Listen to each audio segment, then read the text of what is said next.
Neelam Mishra channel में आपका स्वागत है। एक बार एक व्यक्ति बॉम्बे घूमने गया। वह वहाँ जैसे ही पहुँचा, उसने देखा ये ऊंची ऊंची इमारतें। वो देख के दंग रह गया, इतनी ऊंचे ऊंचे घर, अरे बाप रे बाप। फिर वो जहाँ पे रुका हुआ था, उसने वहाँ देखा कहीं हैंडपंप दिखाई नहीं। फिर वो पूरे शहर में घूम डाला, उसको कहीं सरकारी नल दिखाई नहीं। वो सोचा है ये क्या। अब सुबह वो सूर्योदय देखने के लिए जैसे ही निकला तो चारों तरफ बड़े बड़े घर, उसको सूर्य भगवान दिखे ही नहीं। वो सोचा क्या है, बड़ा परेशान हो गया। तो जिसके घर वो रुका था उससे उसने पूछा कि बम्बई में क्या खास है। तो उसने बताया बम्बई की खासियत देखनी है तो आज शाम को चलो मेरे साथ, मैं तुम्हें दिखाऊंगा। वो बोला अच्छा कहाँ। वहाँ पे डूबते सूरज को भी तुम देख लोगे और बम्बई की खास चीज़ भी देख लोगे। वो बोला अच्छा, अरे पर जगह का नाम तो बता दो। उसने बोला ये बात तो सही कहे, और आज तुम्हें जुहू चौपाटी ले चलेंगे। बोला ठीक है। वह उसके साथ जुहू बीच पहुंचा। उसने दूर से ही जैसे समुद्र देखा, बाप रे, वो डर के मारे भागने लगा। बोला नहीं नहीं नहीं, मुझे नहीं जाना है, मैं समुद्र में गिर जाऊंगा, मुझे नहीं जाना है। वो व्यक्ति बोला अरे तुम्हें कुछ नहीं होगा, चिंता ना करो। वो देखो कितने लोग जुहू बीच पे बैठे हुए हैं और कितने लोग समुद्र के अंदर नहा रहे हैं और कितने लोग लहरों में मस्ती कर रहे हैं। तो उसने बहुत उसको हिम्मत दिलाई, तब जाके वो वहाँ रुका। लेकिन उसने बोला मैं तो पानी में नहीं जाऊंगा। तो वो बोला कोई बात नहीं, तुम पानी में मत चलो, तुम बस ऐसे ही समुद्र के किनारे का नज़ारा देख लो। वो बोला हाँ ठीक है।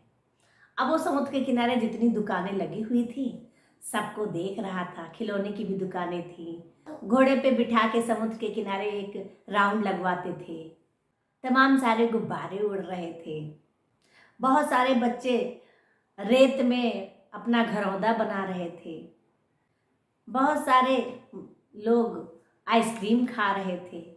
बहुत सारे लोग पाव भाजी की दुकानों पे जुटे हुए थे। ये लाइन से देख रहा था और वो देख देख के खुश हो रहा था और सोच रहा था अरे यहाँ का खाना भी बहुत अलग है। फिर उसकी निगाह एक ऐसे दुकान पे गई जहाँ पे आगे लिखा हुआ था देसी और विदेशी में अंतर समझें मात्र 50 रुपए में। इसने सोचा ये क्या चीज़ है।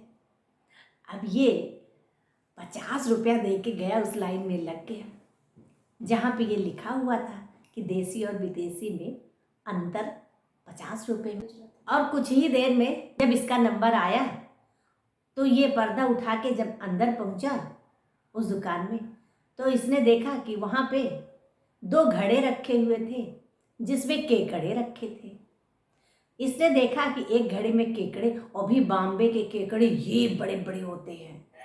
तो उसने देखा कि एक घड़ा खुला हुआ था और दूसरा घड़ा बंद था। इसने पूछा कि इस घड़े में क्या है जो बंद है। उसने बोला ये इसमें भी केकड़े हैं। तो इसने खोल के देखा, हाँ उसमें भी केकड़े थे। तो इसने बोला भाई ये बात हमें समझ में नहीं आई, 50 रुपया दे के हम ये कैसे जाने कि देसी क्या है और विदेशी क्या है। तो ये जो देसी घड़ा है इसमें से कोई आगे नहीं बढ़ पाएगा, क्योंकि जैसे ही एक आगे बढ़ना चाहेगा दूसरा उसको खींच के नीचे कर देगा। इसीलिए इसको बंद भी करने की ज़रूरत नहीं है। पर जो बंद घड़ा है उसमें अगर मैंने खोल दिया तो वो सब बाहर निकल आएंगे, क्योंकि वो एक दूसरे का सपोर्ट कर देंगे। क्योंकि ये विदेशी हैं, ये एक दूसरे का सपोर्ट करते हैं जिससे लोग आगे बढ़े। इस व्यक्ति को ये बात अच्छे से समझ में आ गई कि अब मैं समझा कि देसी और विदेशी में क्या अंतर है। इसलिए हमें अपने देश को आगे बढ़ाने के लिए, विकसित करने के लिए एक दूसरे का सहयोग करना चाहिए, ना कि टांग पकड़ के खींचनी चाहिए। इसी तरह से यदि आप भी देसी हैं तो आप मेरा सपोर्ट कीजिए जिससे मेरा चैनल ग्रो करे। तो कैसी लगी आज की ये स्टोरी आपको कमेंट करके जरूर बताइएगा। साथ ही नीलम मिश्रा चैनल को सब्सक्राइब जरूर कीजिएगा और जिन लोगों ने सब्सक्राइब किया है उनको बहुत बहुत आभार, और जो लोग नए हैं कृपया वो चैनल से जुड़े। चैनल को ग्रो करने के लिए सब्सक्राइब और शेयर करें। हमारा लेटेस्ट वीडियो देखने के लिए इधर क्लिक करें, और आपका मनपसंद वीडियो देखने के लिए इधर क्लिक करें, और चैनल को सब्सक्राइब करने के लिए कहीं जाने की जरूरत नहीं है, बस यही क्लिक कर दें। धन्यवाद।